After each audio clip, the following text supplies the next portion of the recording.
Students, short questions शुरू करते हैं। सबसे पहला क्वेश्चन है, what is the force on a conductor of length L carrying a current I experiences when placed in a magnetic field B. What is the direction of this force. इस सवाल के जवाब में आपने पेज नंबर 113 पर लिखा हुआ force on a current carrying conductor, ये जो टॉपिक है ये एक्सप्लेन करना है। इसकी डेफिनेशन, मैथमेटिकल फॉर्म, ज़रूरी फिगर भी है, ये बहुत इंपॉर्टेंट फिगर है, ये भी आपने ड्रा करनी है। ठीक है, तो ये चूँकि थ्योरी वाले पार्ट में हो चुका है, सो मैं आपके ऊपर छोड़ रहा हूँ कि ये आपने पूरा एक्सप्लेन करके लिखना है। नेक्स्ट क्वेश्चन में कहता है, what is the nature of the force between two parallel current carrying wires. और वायर्स में जो करंट है उसके बारे में कहता है इन द सेम डायरेक्शन।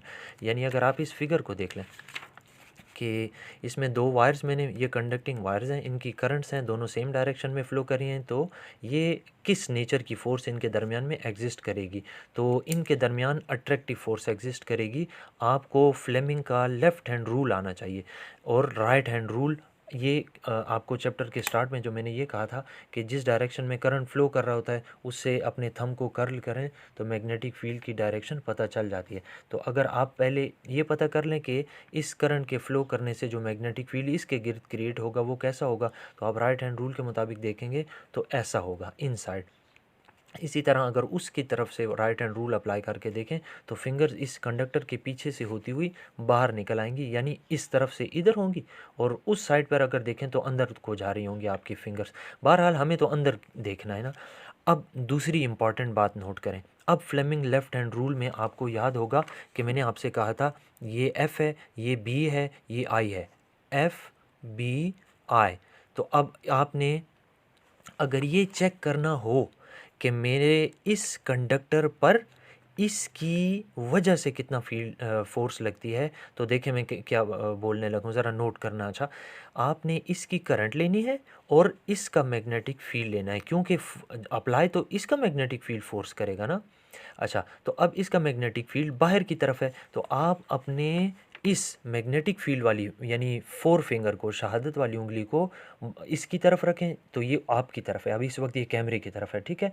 और इस कंडक्टर में करंट किस तरफ जा रही है, ये मिडल फिंगर उस जानिब रखें, तो ये मिडल फिंगर उस जानिब हो गई और मैग्नेटिक फील्ड जो है ये आउट हो गया। तो ये फोर्स देखें मेरा थंब कैसे बता रहा है, थंब को आप नोट करें, आपने प्रैक्टिस करनी है, आपको पता चल जाएगा कि ये देखें ये थंब फोर्स बता रहा है, ये मैंने इधर ड्रा की भी हुई है, जबकि मैग्नेटिक फील्ड देखें आउट है, ऊपर की तरफ है, और करंट वो आगे की तरफ जा रही है जिस डायरेक्शन में मैंने ये ड्रा किया हुआ है। तो फ्लेमिंग लेफ्ट हैंड रूल के मुताबिक आप ये जान सकते हैं कि इस पर, इसकी वजह से जो फोर्स लग रही है वो किस जानिब है, कितनी है ये नहीं, किस जानिब है, किस डायरेक्शन में है, तो वो ये एरो से ड्रा की है। यही काम अगर आप उसके साथ करेंगे ना कि इसका मैग्नेटिक फील्ड लेंगे और वो वाली डायरेक्शन ऑफ करंट ले लेंगे, तो ये आपके पास फ्लेमिंग लेफ्ट हैंड रूल के मुताबिक आएगा। ये चूंकि दोनों एक डायरेक्शन में है तो हमारा सवाल का जवाब ये होगा कि इन दोनों के दरमियान जो नेचर ऑफ़ द फोर्स है वो अट्रैक्टिव है। आपको याद है आपने इससे मिलता जुलता एक सवाल भी पढ़ा हुआ है chapter number 6 of the first year fluid dynamics में, कि दो कश्तियाँ हों, करीब करीब जा रही हों, तो बर्नौलीज़ इक्वेशन के मुताबिक उनके दरमियान इस चीज़ का इम्कान है कि वो एक दूसरे से टकरा जाएंगी। ये तकरीबन उससे मिलता जुलता था। अच्छा जी, एनीवे आ जाते हैं जी थर्ड क्वेश्चन के ऊपर। What is the magnitude of the force on a charge Q moving in a velocity V, moving with a velocity V in a magnetic field.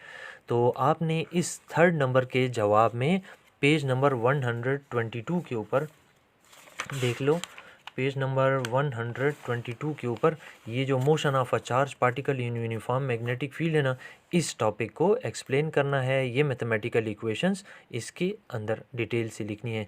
Sine theta कब मैक्सिमम होता है, कब minimum होता है, ये maximum minimum values जो हैं ये एक्सप्लेन करनी है, ठीक। नेक्स्ट क्वेश्चन कहता है, in a uniform magnetic field B, an electron beam enters with velocity v. Write expression for the force experienced by the electron. ये ऊपर वाला जो टॉपिक है ना, इसमें आपने Q V B sine theta prove करना है, लेकिन फोर में फ़र्क ये है कि प्रूव करना है Q V B sine theta, and में Q is equal to E put कर देना है, चूँकि इलेक्ट्रॉन है तो उसके लिए ये 1 ई होगा। सो आपका एंड रिज़ल्ट इस केस में आएगा E V B sine theta. तो आपने करना ऊपर वाला ही सवाल है, लेकिन एंड में लास्ट स्टेप सिर्फ थोड़ा सा बदलेगा कि क्यू की जगह ई पुट कर देंगे क्योंकि ये इलेक्ट्रॉन है। अच्छा, फोर्थ और थर्ड तकरीबन एक जैसे हैं, लास्ट लाइन इनकी चेंज हो जाती है, बाकी सब सेम है। फिफ्थ नंबर में कहता है what will be the path of a charged particle moving in a uniform magnetic field at any arbitrary angle with the magnetic field. Arbitrary angle का मतलब है पता नहीं किस एंगल पे, यानी कोई भी एंगल हो सकता है। तो इसका मतलब ये है कि उसने हमें फिक्स एंगल नहीं दिया, फिक्स एंगल देता तो हम जवाब दे सकते। अब इसके जवाब में हमें क्या लिखना पड़ेगा? इसके जवाब में जी हमें ये भी लिखना पड़ेगा कि परपेंडिकुलरली जाए मैग्नेटिक फील्ड और वेलोसिटी परपेंडिकुलर हो तो कौन कौन सा पाथ होगा। तो ज़ाहिर है आप जानते हो सर्कल होगा। जब 0 डिग्री एंगल हो तो कौन सा पाथ होगा, ये भी आप जानते हो कि कोई फोर्स नहीं लगेगी, स्ट्रेट पाथ होगा जिसे रेक्टिलिनियर पाथ भी कहते हैं। और अगर अदर देन 0 और 90 डिग्री एंगल होगा तो कौन सा पाथ होगा, फिर जी हेलिकल होगा। तो ये तीनों आंसर आपने इस सवाल के जवाब में लिखने हैं फिफ्थ नंबर के। सिक्स कहता है an electron does not suffer any deflection while passing through a region. एक पोर्शन से, एक रीजन ऑफ स्पेस से इलेक्ट्रॉन बगैर डिफ्लेक्ट हुए गुजरा। Are you sure that there is no magnetic field? क्या आप इस बात पर श्योर हैं कि मैग्नेटिक फील्ड इस रीजन में नहीं होगा? तो जवाब है no, we are not sure. क्यों? क्योंकि हो सकता है मैग्नेटिक फील्ड तो हो, लेकिन इलेक्ट्रॉन जो है वो मैग्नेटिक फील्ड के साथ पैरेलल मूव कर रहा हो या एंटी पैरेलल मूव कर रहा हो, क्योंकि इन दोनों केसेस में मैग्नेटिक फील्ड की मौजूदगी में भी फोर्स नहीं लगती, कोई डिफ्लेक्शन नहीं प्रोड्यूस होता। तो इसका मतलब हुआ कि वी आर नॉट श्योर। यही आपने इसके सवाल के जवाब में लिखना होगा। नेक्स्ट क्वेश्चन कहता है an electron beam passes through a region of crossed electric and magnetic field. Cross का मतलब होता है परपेंडिकुलरली मैग्नेटिक फील्ड और इलेक्ट्रिक फील्ड अप्लाई किए गए हैं, इलेक्ट्रॉन बीम उसमें से गुजरती है। अच्छा, कहता है कि for what value of electron speed the beam will remain undeflected. सवाल ये है कि कितनी वेलोसिटी वाले इलेक्ट्रॉन बीम यानी इलेक्ट्रॉन्स अनडिफ्लेक्टेड यानी स्ट्रेट गुजर जाएंगे। तो आपने वेलोसिटी सिलेक्टर टॉपिक पढ़ा था, वेलोसिटी सिलेक्टर पेज नंबर 125 के ऊपर मौजूद है। उसमें ये इक्वेशन आपने डिराइव की थी v is equal to E by B. So electron beam वो उतनी वेलोसिटी वाले इलेक्ट्रॉन्स अनडिफ्लेक्टेड गुजरेंगे जो कि इस इक्वेशन से मिलेंगे। अब ये इस इक्वेशन में इलेक्ट्रिक और मैग्नेटिक फील्ड की वैल्यूज़ पुट करके जो आंसर आएगा उतनी स्पीड वाले इलेक्ट्रॉन्स अनडिफ्लेक्टेड गुजरेंगे, उससे कम स्पीड वाले इलेक्ट्रिक फील्ड की वजह से नीचे को डिफ्लेक्ट हो जाएंगे, यानी उन पे इलेक्ट्रिक फील्ड गालिब आ जाएगा, और उससे ज़्यादा स्पीड वाले मैग्नेटिक फील्ड के ज़ेरे असर आ जाएंगे और वो भी डिफ्लेक्ट हो जाएंगे। सो वेलोसिटी सिलेक्टर के अंदर ये जो इक्वेशन है इसने जस्टिफाई करना है, इसने बताना है कि कितनी स्पीड वाले पार्टिकल अनडिफ्लेक्टेड गुजरेंगे। नेक्स्ट क्वेश्चन कहता है कि uniform electric and magnetic fields are produced pointing in the same direction. एक ही डायरेक्शन में इलेक्ट्रिक फील्ड भी है और मैग्नेटिक फील्ड भी है, और ये दोनों यूनिफॉर्म इलेक्ट्रिक और मैग्नेटिक फील्ड्स हैं। An electron is projected in the direction of the fields. एक इलेक्ट्रॉन है, उसको इन दोनों फील्ड्स जो कि पैरेलल हैं की डायरेक्शन में प्रोजेक्ट कर दिया गया, फेंक दिया गया। What will be the effect on the kinetic energy of electron due to the two fields. इन दोनों फील्ड्स की वजह से इस इलेक्ट्रॉन की काइनेटिक एनर्जी पर क्या असर पड़ेगा। देखें, आप सबसे पहले मैग्नेटिक फील्ड के बारे में सोचें कि अगर इलेक्ट्रॉन उसके साथ पैरेलल जा रहा है तो क्या ये उस पर कोई फोर्स लगाएगा? जवाब है नहीं। जब फोर्स ही नहीं लगाएगा तो आपका इलेक्ट्रॉन मैग्नेटिक फील्ड की वजह से एक्सेलरेट नहीं होगा, नो फोर्स नो एक्सेलरेशन। और जब एक्सेलरेशन ही प्रोड्यूस नहीं हो रहा तो वेलोसिटी में कोई चेंज नहीं आती। वेलोसिटी में चेंज नहीं आती का मतलब है काइनेटिक एनर्जी जो है वो ही रहेगी। तो ये मैग्नेटिक फील्ड का तो इसके ऊपर कोई असर नहीं होगा।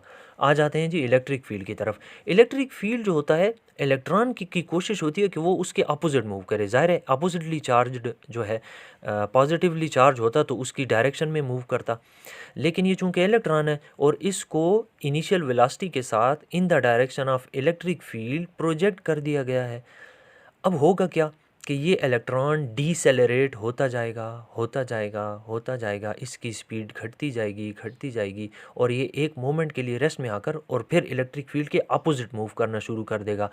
इसमें मेरे जुमले का पहला हिस्सा जो है ना वो ज़रूरी है, जिसमें सवाल का जवाब छुपा है कि इसकी स्पीड घटती जाएगी, घटती जाएगी, घटती जाएगी, गोया काइनेटिक एनर्जी घटेगी। किसकी वजह से? इलेक्ट्रिक फील्ड की वजह से। यही आपसे उसने पूछा कि दोनों फील्ड्स का क्या असर पड़ेगा काइनेटिक एनर्जी पे, तो आप कहेंगे कि मैग्नेटिक फील्ड की वजह से कोई असर नहीं पड़ेगा और इलेक्ट्रिक फील्ड की वजह से काइनेटिक एनर्जी डिक्रीज होगी। Next question, what is the cyclotron frequency of a charged particle mass m charge q moving in magnetic field B? तो साइक्लोट्रॉन फ्रीक्वेंसी का फार्मूला आपने पढ़ा हुआ है, F is equal to Q B over 2πm। ये आपने proof करना है, ये ऑलरेडी थ्योरी वाले पार्ट में हो चुका है, सो आपने इसको लेकर प्रूफ करना है। आपको याद होगा कि जब मैग्नेटिक फील्ड के अंदर एक चार्ज पार्टिकल परपेंडिकुलरली आ जाए तो मैग्नेटिक फील्ड उसके ऊपर सेंट्रीपिटल फोर्स ऑफर करता है उसको इलेक्ट्रॉन बीम को। तो सेंट्रीपिटल फोर्स का फार्मूला है mv² डिवाइडेड बाय r, और मैग्नेटिक फील्ड की जो फोर्स है QVB। मैंने साइन थीटा इसलिए नहीं लिखा कि मैं बोल चुका हूँ परपेंडिकुलरली। आप इन दोनों को कंपेयर करेंगे और कंपेयर करके कुछ कटेगा, जो बचेगा उसको आपने रीअरेंज करके यूँ लिखना है, आपको आपका आंसर मिल जाएगा। सो यही एक्सप्लेन करना था। नेक्स्ट क्वेश्चन में कहता है कि can neutrons be accelerated in a cyclotron, give reason. आपको थ्योरी में मैंने ये बात बताई भी थी कि आपके शॉर्ट क्वेश्चन में एक सवाल आएगा कि जिसमें वो पूछेगा कि क्या न्यूट्रॉन्स को साइक्लोट्रॉन में एक्सेलरेट किया जा सकता है, तो जवाब है नहीं। वो इसलिए कि साइक्लोट्रॉन एक ऐसा डिवाइस है जो कि चार्ज्ड पार्टिकल्स को एक्सेलरेट कर सकता है। अब यहाँ पर हमारे पास तो न्यूट्रॉन है, न्यूट्रॉन एक चार्ज्ड पार्टिकल नहीं है, इसलिए ये एक्सेलरेट नहीं कर सकता। जवाब में आपने यही लिखना है कि न्यूट्रॉन एक चार्ज पार्टिकल नहीं है, न्यूट्रल पार्टिकल है, सो ये उसको एक्सेलरेट नहीं करेगा। अच्छा जी, देखें सवाल नेक्स्ट ये है कि a current carrying loop free to turn is placed in a uniform magnetic field B. What will be its orientation relative to B in the equilibrium state? कहता है कि एक लूप है, एक कॉइल है, और वो मैग्नेटिक फील्ड में टर्न फ्रीली कर सकती है। ये लेफ़्ट साइड राइट साइड पे मैंने मैग्नेटिक फील्ड के नॉर्थ साउथ बना दिए, और कहता है कि किस ओरिएंटेशन में ये होगी कि ये इक्विलिब्रियम में हो। आपको फर्स्ट ईयर में इक्विलिब्रियम बताया गया है। इस वक्त चूँकि बात टर्निंग की हो रही है तो इक्विलिब्रियम तब मेंटेन होगा जब टार्क सिफर हो। अब टार्क कब सिफर होगा? देखें टार्क का फार्मूला देखें, BI NA cos थीटा। अब आप इन चीज़ों को तो छोड़ देना, ये तो नॉन ज़ीरो होंगी इस केस में। आप थीटा की बात करें कि एंगल कितना होगा, ओरिएंटेशन की बात है ना, तो वो हमसे ओरिएंटेशन मांग रहे हैं तो मैं थीटा बताता हूँ। देखिए ये मैंने आपसे कहा था कि वह टॉपिक है कि जिसके अंदर आपको एंगल इस तरह नहीं लेना जैसे एरिया के ऊपर एरिया वेक्टर लेते हैं ऐसे ऊपर की तरफ। अब जैसे ये प्लेन है, इसके ऊपर एरिया वेक्टर इस तरह नहीं लेना, बल्कि plane of the coil magnetic field के साथ कितना एंगल बना रही है ये लेना है। तो plane of the coil magnetic field के साथ जब 90 डिग्री एंगल बनाएगी ना तो कॉस 90 ज़ीरो हो जाएगा, so torque will be zero. तो जब कभी भी plane of the coil magnetic field की डायरेक्शन के साथ परपेंडिकुलर होगी तो उस वक्त एंगल 90 डिग्री होगा और नतीजे में हमारा टार्क ज़ीरो होगा, और जब टार्क ज़ीरो होगा तो ये कॉइल इक्विलिब्रियम स्टेट में होगी। लास्ट क्वेश्चन है और बहुत इजी क्वेश्चन है। कहते हैं how does a current carrying coil behaves like a bar magnet. एक कॉइल हो उसमें से करंट गुजर रहा हो तो वो एक बार मैग्नेट की तरह किस तरह बिहेव करती है। देखिए बार मैग्नेट के अंदर ऐसा क्या होता है आप जानते हो, एक नॉर्थ पोल होता है और एक साउथ पोल होता है। नॉर्थ पोल से मैग्नेटिक फील्ड लाइंस निकलती हैं, साउथ पोल में टर्मिनेट करती हैं। अच्छा अब अगर एक मैं कॉइल ले लेता हूँ, ये मैंने एक कॉइल ले लिया, इसमें से करंट पास कर रहा है, तो अगर हम राइट हैंड रूल के मुताबिक देखें तो जिस डायरेक्शन में करंट फ्लो कर रहा है, लेट अस से कि इस तरह फ्लो कर रहा है एंटी क्लॉकवाइज, तो मैं इस तरफ फिंगर्स को कर्ल करूँगा, ये इसका फेस जो है ना बाहर वाला फेस जो हमें नज़र आ रहा है उसके ऊपर नॉर्थ पोल बन जाएगा, क्योंकि देखें मैग्नेटिक फील्ड लाइंस ये बाहर को आ रही हैं, तो ये नॉर्थ पोल जो है इस तरफ बनेगा, और उल्टा साइड जो है यानी कि पीछे वाला साइड जो हमें इस वक्त नज़र नहीं आ रही इसका अपोजिट साइड, उधर साउथ पोल बनेगा। तो इसके अंदर भी वही क्वालिटीज़ हैं जो कि एक बार मैग्नेट में है। इसीलिए एक करंट कैरिंग लूप या कॉइल जो होती है वो एक बार मैग्नेट की तरह बिहेव करती है। स्टूडेंट्स, हमारी जो नेक्स्ट वीडियो होगी वो न्यूमेरिकल्स यानी प्रॉब्लम्स के ऊपर होगी। इंशाल्लाह वो भी जल्दी अपलोड हो जाएगी, आपको मिल जाएगी। आपने तरतीब से देखना है, साथ साथ पढ़ना है। देखें, हम लोग मज़े और चस्कों के लिए तो वीडियो देखते रहते हैं, लेकिन इस बार देखो हमें कोविड-19 ने कहाँ पहुंचा दिया। सीखने सिखाने के अमल में अब आपकी मेहनत ज़रा ज़्यादा दरकार है। आप पढ़ें नहीं तो बड़ा मुश्किल हो जाएगा। मेडिकल के स्टूडेंट्स हों और सेक्शन ए बी के टॉप सेक्शन के स्टूडेंट्स हों और वो पढ़े ना तो ज़रा मुश्किल हो जाएगा टारगेट को अचीव करना। ठीक है, तो आप लोगों ने एफ़र्ट ज़्यादा करनी है। मुझसे आप जितने सवाल पूछें, व्हाट्सएप मेरा आपके सामने ओपन होता है हर वक्त। आप मुझसे जब कहें मैं सवालों के जवाब दे सकता हूँ। इसमें कुछ समझ ना आया हो तो मैं रिपीट भी कर सकता हूँ, आप मुझे कहें तो। चलें फिर नेक्स्ट वीडियो में मिलते हैं।